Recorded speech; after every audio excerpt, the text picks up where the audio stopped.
We're at a place with a ton of mystery and anomalies and a whole bunch of history. Hey everybody, this is Russ Carson Jr. with Family Tree Nuts, and I'm with a special guest here, Mr. Bob Hines, that has written a book about the history of this area called Amazing Ashville. We're so lucky to have him. Bob, you want to tell them a little about yourself? Yeah, well, I'm a graduate of Hayes Valley High School in Ashville, but I went to the University of Cincinnati and studied architecture and urban planning. Awesome. So I was always interested in ancient sites. Yeah. The study of sites in Mexico, like Teotihuacan. I never knew that there was a site in my own backyard. Right. Like the Snake Den. Absolutely. And me either, till your book, of course.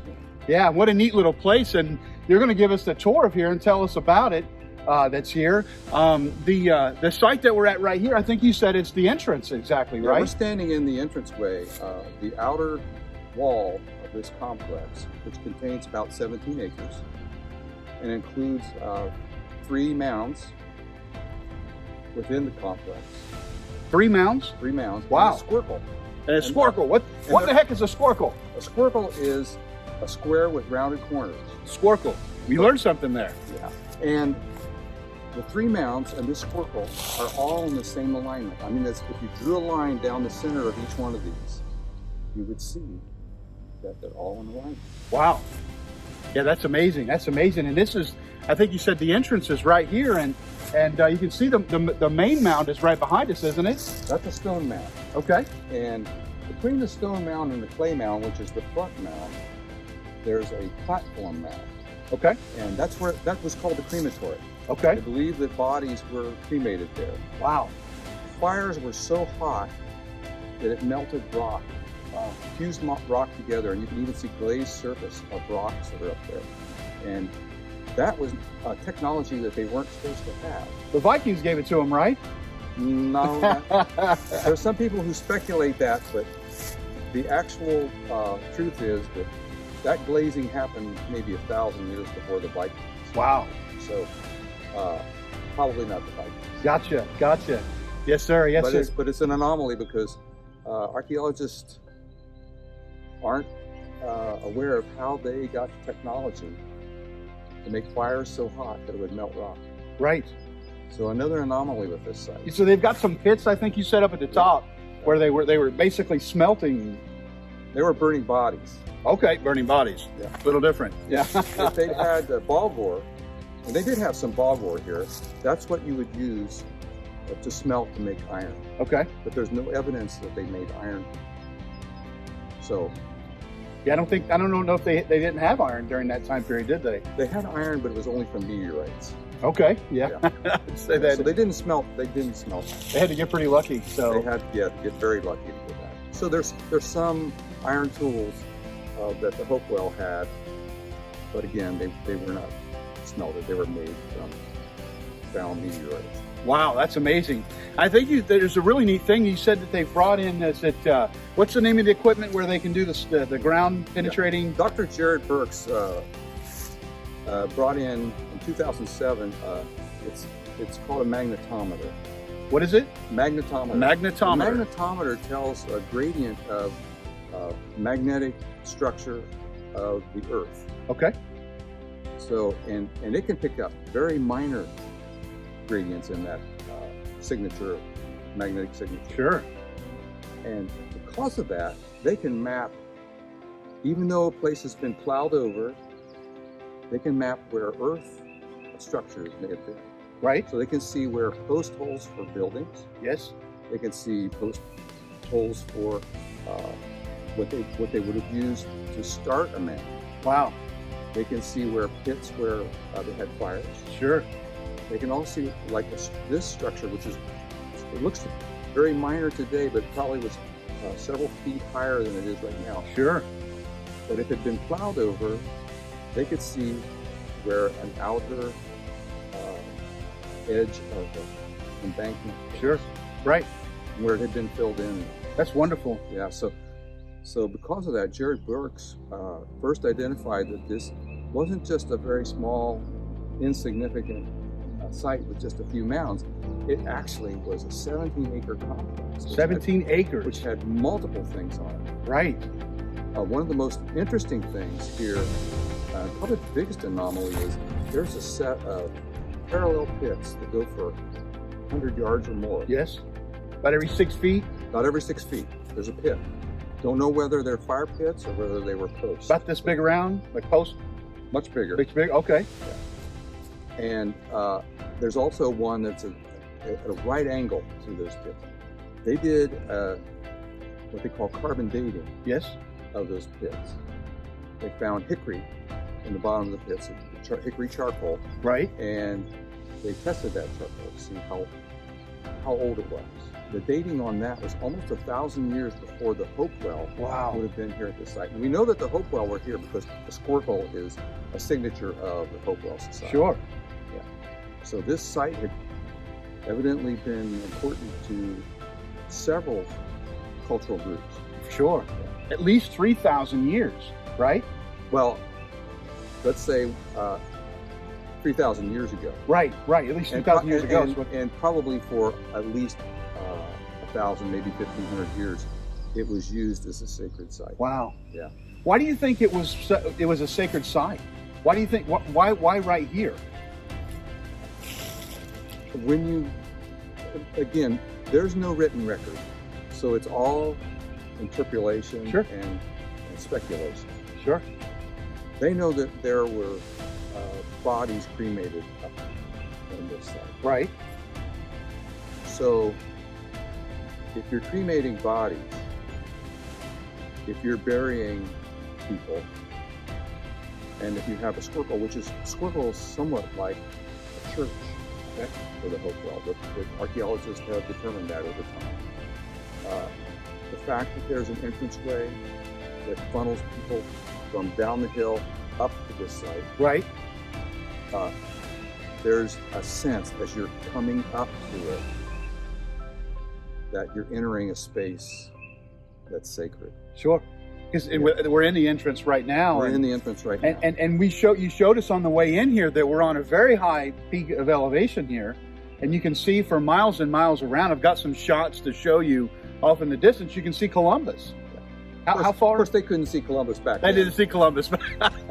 No. But you could see, who knows? We know that this area was cleared of trees. So we don't know beyond it whether it was cleared of trees and whether they could see the horizon the way we can today. Sure. You just don't.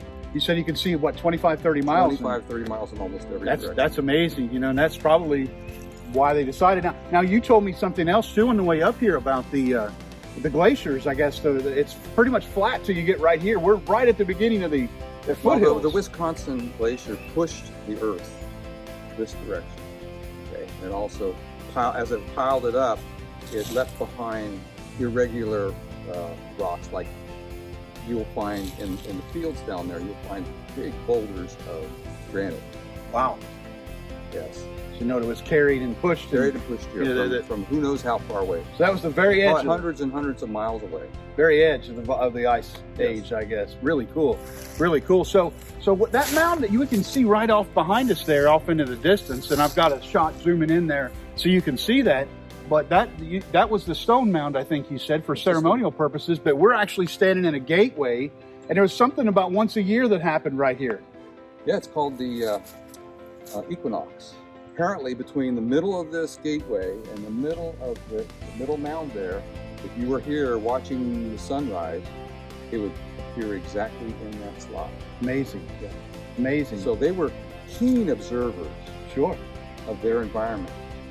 And keen observers of the night sky, and keen observers of the path of the sun.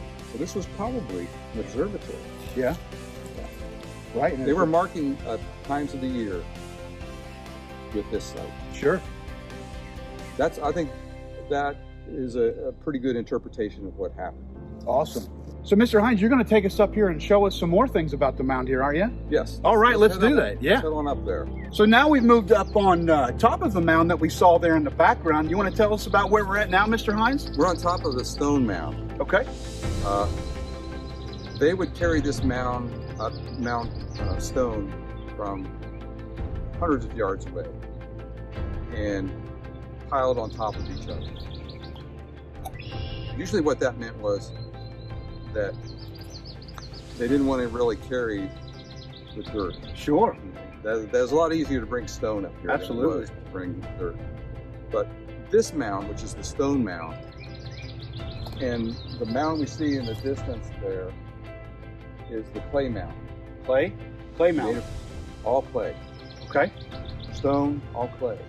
The bottom of that clay mound is where they found 8 bodies. Okay. One of which was buried face down, which is unusual. Buried face down. Face down. Why was he buried face down? We don't know. Yeah. We don't think it, you said, your book We says we that. do not think that it was, there's some cultures that when someone's buried face down, they believe it's a matter of disrespect. Right. So they didn't like that person, didn't like what that person stood for or whatever, Right. so they buried him face down. Sure. But there's nothing to indicate that here. Now, this mound and that mound, and the center of the mound that we see is kind of lower between these two mounds. That's called a platform mound.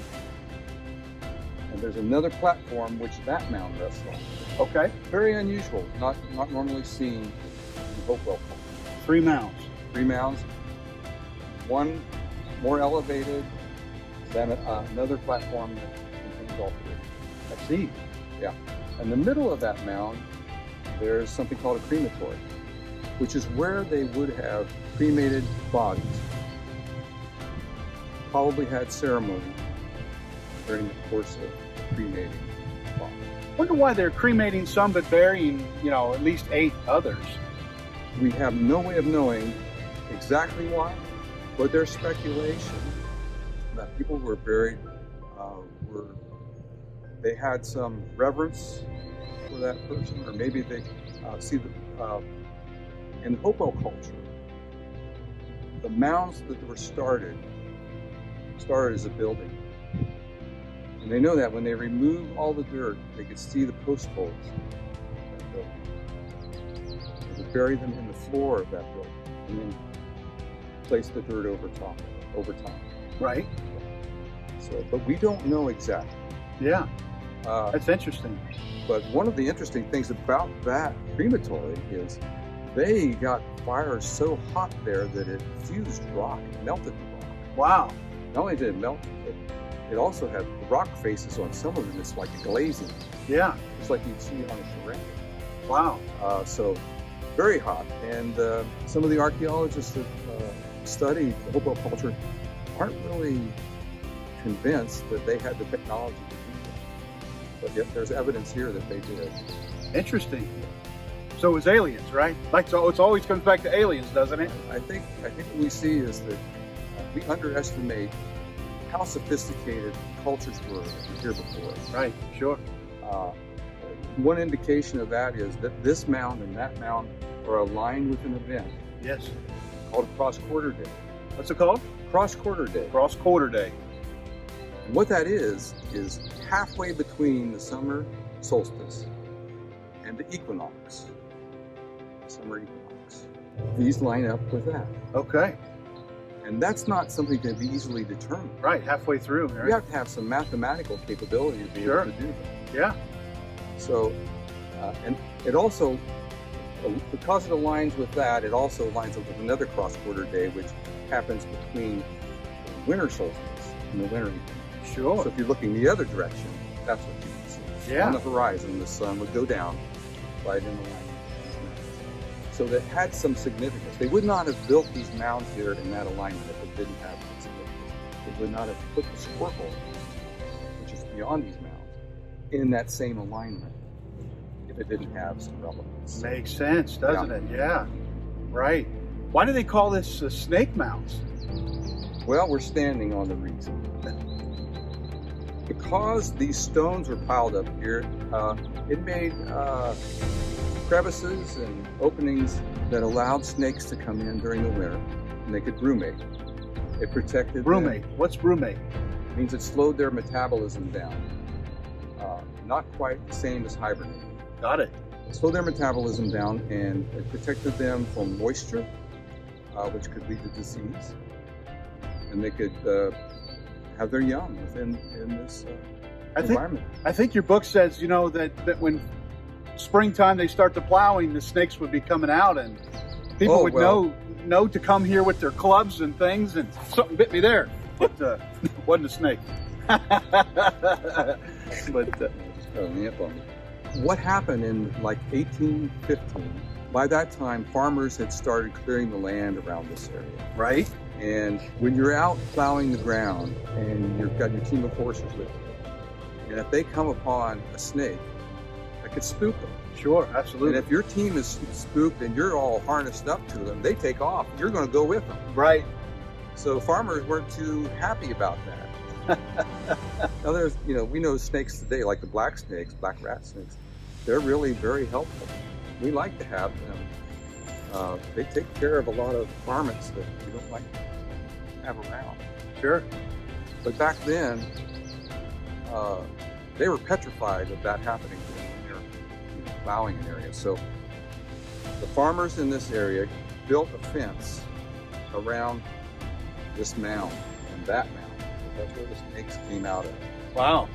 And in the springtime, when they were aware that they were starting to come out, they came out here with guns and clubs, and they tried to kill every single one of them. How successful they were, we don't know. Right. I think you said that they found thousands of skeletons snake skeletons when they did the excavation. When they did the excavation here, they thought that was a wives' tale. But once they started carving a trench through, they found just thousands and thousands of snake bones. Sure. Yeah. So this is the Snake Den Mounds. That's how it got its name. Awesome. Wonderful. Yeah. So when did they know that this was Indian mounds, though? Did they know they were mounds or just little hills? Well, archaeologists knew they were mounds.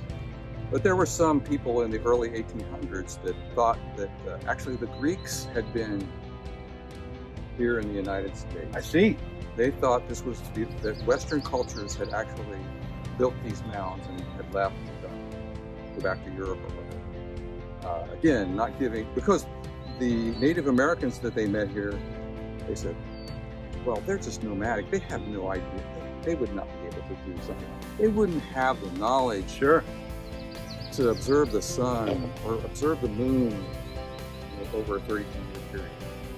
They just wouldn't. So it was outside their belief structure. Amazing to think that Native Americans had that kind of skill level. Yeah. And yet all the evidence points to that they did. Sure. They did have it. Absolutely. So, Mr. Hines, can you take us up to the crematory mound and tell us about what's there? Sure. All right, let's check it out. All right.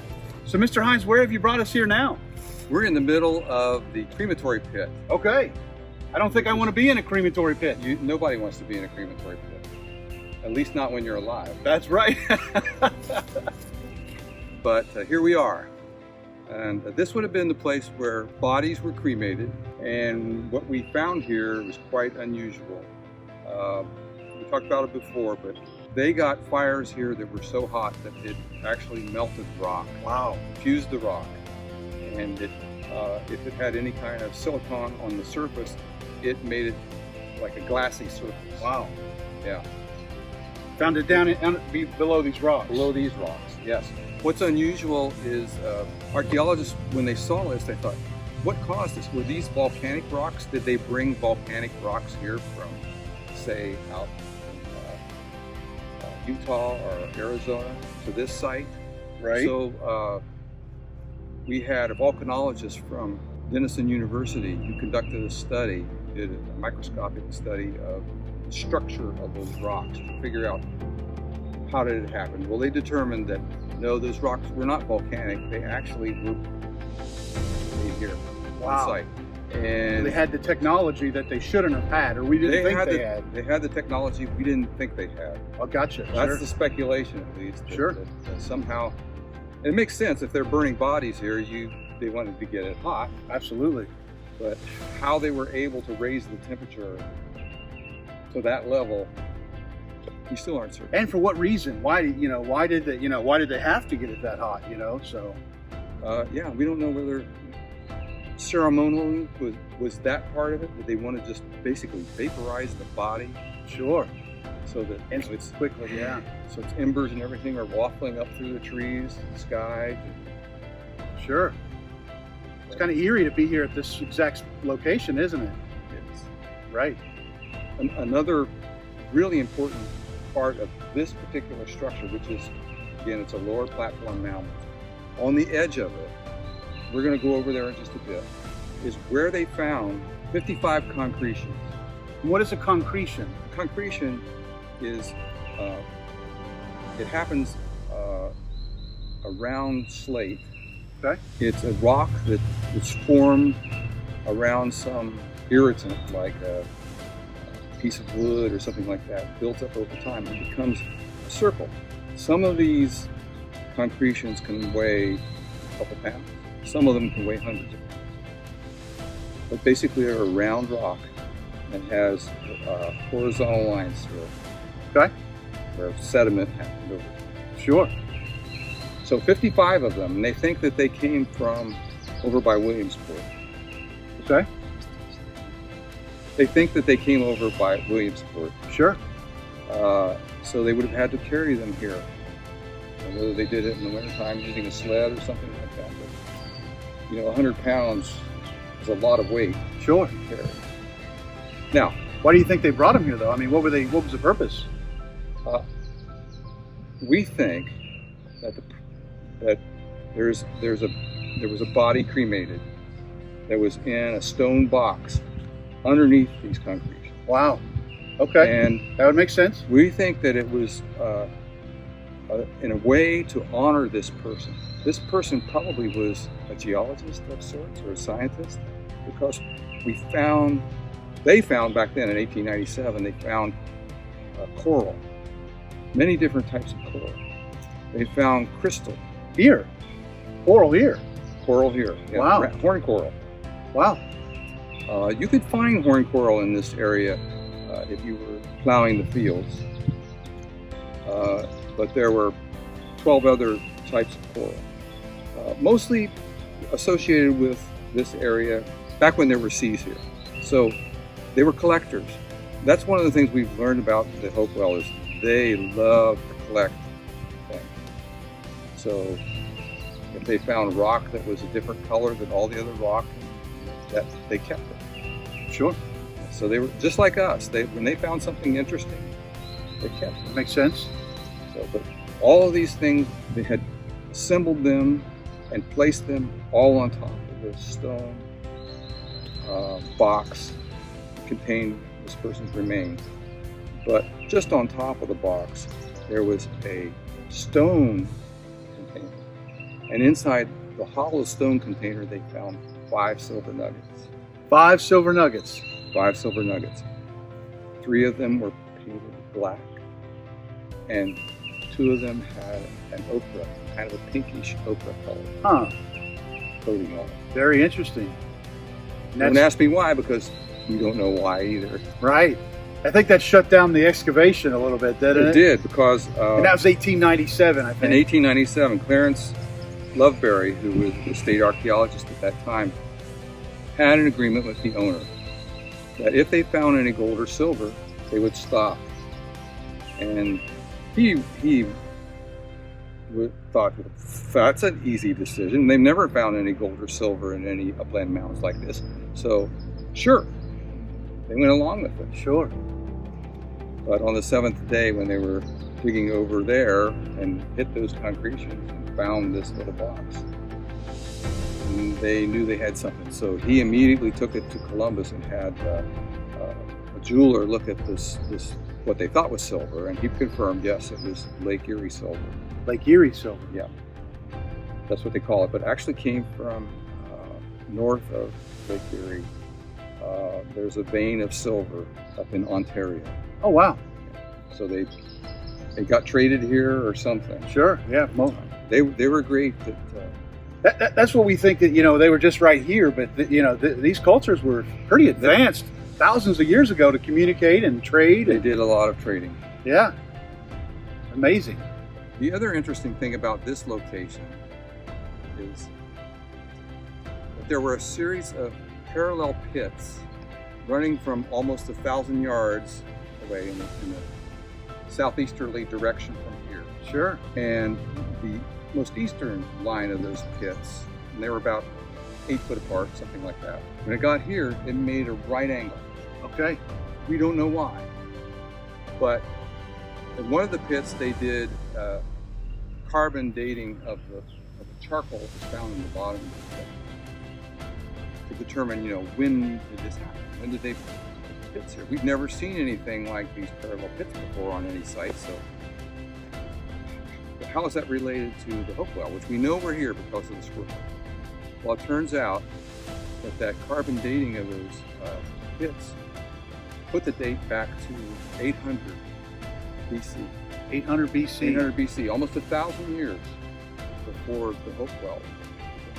Unbelievable. So we don't know yet whether those pits are before this mound, but speculation is that they were. Wow.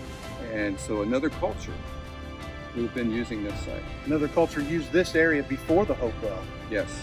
Wow. Another culture used this area, and they probably also used it for a sacred purpose.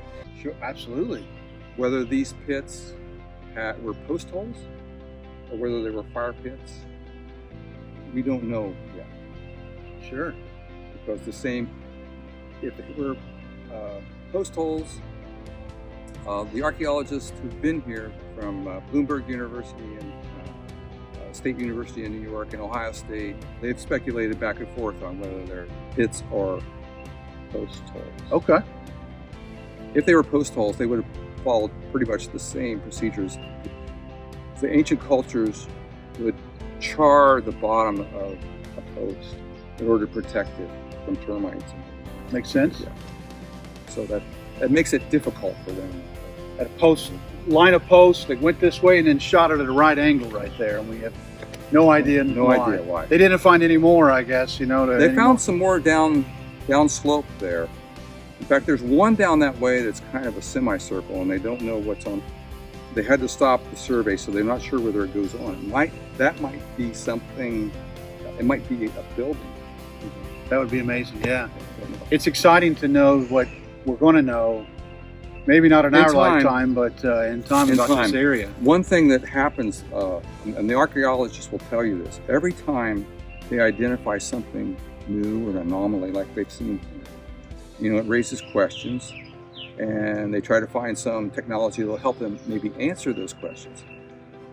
Well, as soon as they answer one question, it opens up 5 more questions that they don't have an answer to. So that's why it's like genealogy that's why they work. find this site exciting. It is just, as we say, it's just full of anomalies, just full of mystery. Sure. And right outside of Ashville, the people that own this site, the family is called Bar family. And it's part of Mound View Farms. It's aptly named because you can see the mounds and you can see for miles and miles away from here. They have worked with the Appalachian Ohio Alliance to create a preservation easement on this site to make sure that there's no future housing or other development here, which it's a spectacular view from here. So you could see where developers would find this site, just so desirable.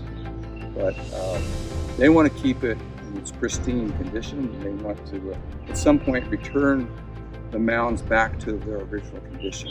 And return it so that stone mound would have the capability of actually supporting snake populations. Wow. So that this mound, instead of being sort of flat on the top, would have more of a conical shape as it probably was originally. Same way with that mound. Sure. So they're very interested in preserving the site. Awesome. There's one more stop on the tour, isn't there? One more stop. All right, let's check it out. We're going to see where they found silver nuggets. Where they found the silver nuggets. I got my shovel. So now we're standing at the southern edge of the platform mound that we were just at here in the middle. And this is the site where they found the silver nuggets. Found the silver nuggets. The silver nuggets that stopped everything out here. I don't see anything. I don't think you'll find any silver nuggets. I think that they found what was here and they took it to Columbus. Sure. And over the years, they've lost some of it. The container that had the silver nuggets in it. They still have that at the Ohio History Connections, and they have one of the silver nuggets. Wow. But the other four, they would say it's disassociated, which means Disassociated. it's probably still there, but they haven't identified where. Okay. Or somebody's house, or Not impossible. But that silver was, they call it low-grade silver. It's not something that would be worth a lot of money. Sure. So it's not really worth it to steal it. Right. Unless you're a collector. Sure, absolutely. So That's pretty neat. This is the place where the 55 concretions and celts and... What is a celt? Celt is a celt is like a stone axe. Yes. It's a very flat surface with a rounded edge. And actually there's a story behind that. While we have no other artifacts from this site, Clarence Loveberry, in the process of digging this site, digging into the clay mound there, they found a celt. And there was a young boy here with his dad watching. And he said to him, Clarence Loveberry said, "Would you like to have something?" He said, "Sure." So he gave him a celt. Wow. And Dean Barr, who owns the property, it was passed to him by Tom Sawyer. That's not Sawyer. Right. It's Zoyer. Zoyer. Yeah. And so he has that celt. Awesome. That's amazing. Yeah, that's great. So that's pretty much it here for the Snake Den Mounds. Awesome, awesome. So this is the Snake Den Mounds, right outside of Walnut area, which is what are we just south? It's about 7 miles south and east of Ashville. 7 miles southeast of Ashville here, where Tays Valley School District here in Northern Pickaway County. It's part of the Tays Valley School District. It's a place that I'm pretty sure that 99.9% of us that have grown up in the area didn't know exist until you brought it to our attention. And we're all grateful for that. And you know, well, I would say that Jared Burks, who is the archaeologist, who was up here to do the first magnetometer surveys, he is the person that's responsible for us knowing about the significance of this site. Sure. He's the person that identified that this wasn't just 3 old mounds.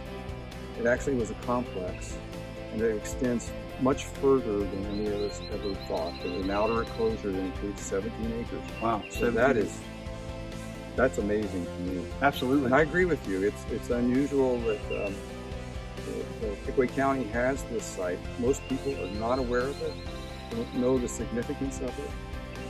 In school, we were never taught about the cultures that were here before us. Right. We thought, if we heard about the Hopewell, we knew they were at Newark, and we knew that they were down in Mound City and Chillicothe.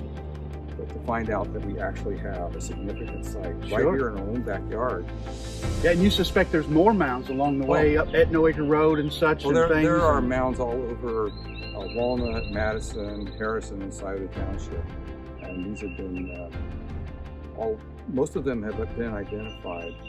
They were identified back in the early 1900s. They did a map of all the known mounds.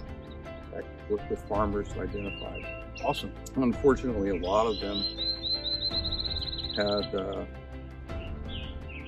looters had gotten into them before they could actually be saved. Awesome. And some of them had been plowed over.